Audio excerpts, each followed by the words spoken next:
पंतप्रधान मोदींच्या निवासस्थानी बैठक सुरू झालेली आहे। तिन्ही सैन्य दलाचे प्रमुख या मोदींच्या निवासस्थानी उपस्थित आहेत। सीडीएस अनिल चौहानही मोदींच्या निवासस्थानी दाखल झालेले आहेत। डीजीएमओ बैठकीआधी मोदींच्या निवासस्थानी ही महत्त्वाची बैठक पार पडतेय। आज भारत आणि पाकिस्तानच्या डीजीएमओमध्ये महत्त्वाची चर्चा होणार आहे।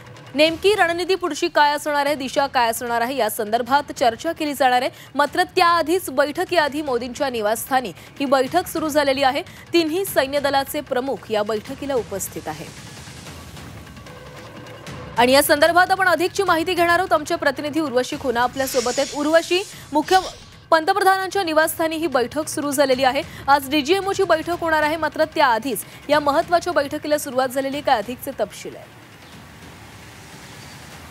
भारत आणि पाकिस्तानमध्ये डीजीएमओ लेवलवर आज जेव्हा डायलॉग होणार आहे, टॉक्स होणार आहे 12 वाजता, तेव्हाच एका तासापूर्वी पंतप्रधान नरेंद्र मोदी यांच्या इथे ही बैठक आहे, जिथे सगळे तिन्ही सेनाचे जे प्रमुख आहेत ते आहेत आणि बरोबरच सीडीएस ही उपस्थित आहेत। म्हणजेच या म्हणजेच ही खूप महत्त्वपूर्ण बैठक आहे। डीजीएमओ टॉक्समध्ये जेव्हा काल भारताने ऑलरेडी निर्णय घेतला आहे, एक ठोस असा निर्णय घेतला आहे आणि पाकिस्तानला उत्तर देण्यासाठी ही एकदम सक्षम राहिला आहे, तेथेच आपण हे बघतो की पंतप्रधान नरेंद्र मोदी काय निर्देश देत आहेत आता तिन्ही सैन्य दलांच्या प्रमुखांना आणि बरोबरच सीडीएस अनिल चौहान यांनाही नेमकं कशा प्रकाराने एक प्रिपेरेटरी स्टेटस आता सध्याचं भारताचं व्हायला पाहिजे असणं गरजेचं आहे। खास करून डीजीएमओ टॉक्समध्ये काय नेमकं चर्चा होणार, त्यात कोणतं सोल्युशन निघणार का, की गोष्ट अजून जास्त वाढणार, ताण वाढणार की कुठे ना कुठे शांतता राहणार, या सगळ्यांवरती नजर असेल। हेही होऊ शकतं की हे सगळे मिळून एकत्र डीजीएमओ टॉक्सची वाट बघत असणार, त्याला मॉनिटर करत असणार आणि त्याला घेऊन पुढचं एक पाऊल आणि रणनीती भारताची काय असेल त्यावरती ही जी आहे बोलणं होऊ शकतं।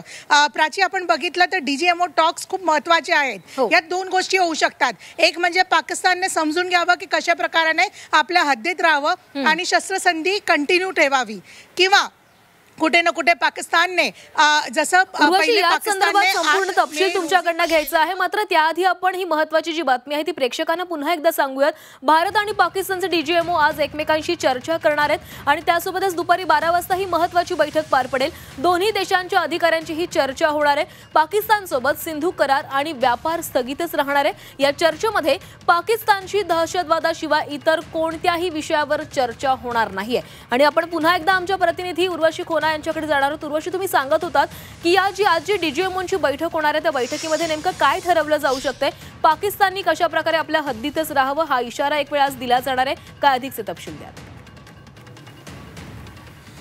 हो प्राची, आणि त्याच्या पहिले एक मोठी गोष्ट ही आहे की रॉ चीफ रवी सिन्हा पण पोहोचले आहेत पंतप्रधान नरेंद्र मोदी यांच्या निवासस्थानी आणि आयबी चीफ तपन देका जे आहेत तेही पंतप्रधान नरेंद्र मोदी म्हणजेच निवासस्थानी म्हणजेच 7 लोककल्याण मार्गला पोहोचले आहेत। 12 वाजता ही जी आहे बैठक जी डीजीएमओची होणार आहे त्याच्या पहिलेची ही बैठक आहे, म्हणजेच खूप महत्त्वपूर्ण असेल। प्राची, मी सांगत होती डीजीएमओ टॉक्समध्ये 2 गोष्टी होऊ शकतात, तणाव वाढू शकतं किंवा शांतता राहू शकते। तणाव तर भारतात सिक्युरिटी स्टेटस कसं असायला पाहिजे, ऑलरेडी कालच लष्कराला सूट देण्यात आली आहे, लष्कराला कुठे ना कुठे फ्रीडम देण्यात आली आहे की पाकिस्तानने कुठेही कारवाई केली तर त्याचं एकदम ठोस असं प्रत्युत्तर देणं गरजेचं आहे आणि देणे हे इन्स्ट्रक्शन्स आहेत।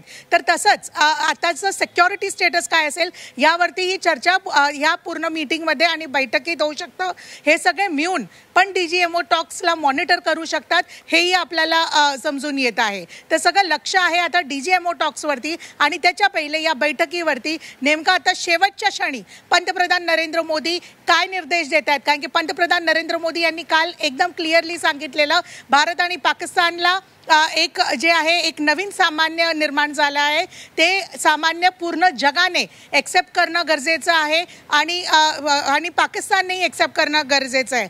पंतप्रधान नरेंद्र मोदीचे हे शब्द होते, उधर से अगर गोली आए तो इधर से गोला मारा जाए, तो ही पाकिस्तान समझ पाएगा, तो ही पाकिस्तान को समजेगा। असे जेव्हा हे लाईन्स दिले जातात तेव्हाच भारत एक खूप स्टर्न असा मेसेज देतो पाकिस्तानला आणि म्हणूनच प्राची काल रात्र शांतता होती आंतरराष्ट्रीय सीमेवरती आणि जम्मू काश्मीरमध्ये कुठेच सीजफायर व्हायलेशन झालं नाहीये किंवा कोणती बॉम्बिंग झाली असं समजून येतं।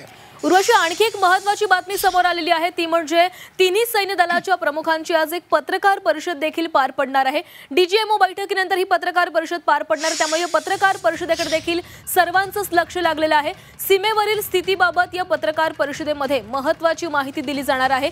तर डीजीएमओची बैठक झाल्यानंतर आज तिन्ही सैन्य दलाची ही पत्रकार परिषद पार पडेल आणि या पत्रकार परिषदेमध्ये नेमकं सध्याच्या स्थितीला सीमेवर काय परिस्थिती आहे या संदर्भात देखील माहिती दिली जाणार आहे। पुन्हा एकदा आमच्या प्रतिनिधी उर्वशी कोना यांच्याकडे जाऊयात। उर्वशी, संपूर्ण घडामोडींना वेग आलेला आहे। आपण बघतो एका बाजूला बैठकांचं सत्र सुरू आहे, दुसऱ्या बाजूला सैन्य दल आज पुन्हा एकदा पत्रकार परिषद घेणार आहे। सीमेवर नेमकी काय स्थिती आहे ती आज जनतेपर्यंत पुन्हा एकदा पोहोचवली जाईल। नक्कीच प्राची, पूर्ण जगाचं लक्ष आहे पहिले म्हणजे हे पंतप्रधान नरेंद्र मोदी यांची बैठक जी त्यांच्या निवासस्थानी 7 लोक कल्याण मार्गला होतं आणि त्याच्यानंतर डीजीएमओचे जे टॉक्स होतील 12 वाजता त्याच्या भारत आणि पाकिस्तानमध्ये त्याच्यावरती, आणि त्याच्यानंतर लक्ष आहे म्हणजेच 2:30 वाजताची प्रेस कॉन्फरन्स ज्यात director general military operations, director general army operations आणि डायरेक्टर जनरल नेव्ही आणि एअर ऑपरेशन्स हे सगळे जे डीजी आहेत ते उपस्थित असणार। डीजीएमओ या पत्रकार परिषदेला लीड करणार आणि नेमका भारत आणि पाकिस्तानमध्ये काय एक संवाद झाला आहे, भारत आणि पाकिस्तानमध्ये काय एक डायलॉग झाला आहे यावरती कुठे ना कुठे आपल्याला एक थोडंसं समजून येणार, त्याचे डिटेल्स समजून येतील हे आपण अपेक्षित करतो आहे। कारण की भारत आणि पाकिस्तानचे हे जे डायलॉग्स आहेत ह्याच्यावरतीच पुढे भारताची रणनीती काय असेल ती निश्चित केली जाणार आणि तेच या पत्रकार परिषदेमध्ये सांगितलं जाणार। नक्कीच उर्वशी, तर या संपूर्ण घडामोडींवर आपले लक्ष असणार आहे। तुमच्याकडनं वेळोवेळी अपडेट घेत राहू। तुर्तास धन्यवाद तुम्ही दिलेल्या सविस्तर माहितीसाठी।